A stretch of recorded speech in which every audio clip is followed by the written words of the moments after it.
আমরা কিছুই করতে পারিনি আল্লাহ, রমজান মাস আমরা কিছুই করতে পারি নাই। আমাদের মতো গুনাহগারকে আল্লাহ তুমি সেই কাতারে শামিল করো। পুরো রমজানে আমরা আমাদের গাজার ভাইদের জন্য কিছুই করতে পারি নাই, একটা টাকা সাদাকা পাঠাতে পারি নাই, ওদেরকে একবেলার খাবার দিতে পারি নাই। রমজানে আমরা কোরআনের হক আদায় করতে পারি নাই, খাস করে তওবাও করতে পারি নাই, তাহাজ্জুদ ভালো করে করতে পারি নাই, তারাবি ঠিক মতো করতে পারি নাই।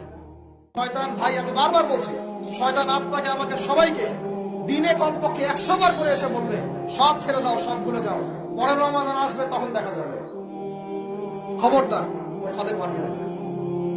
রমাদানের তাকওয়াকে ধরে রাখেন, সদকাকে ধরে রাখেন, আর তাহাজ্জুদকে ধরে রাখেন, সুন্নতের আমলকে ধরে রাখেন, কোরআনকে ধরে রাখেন।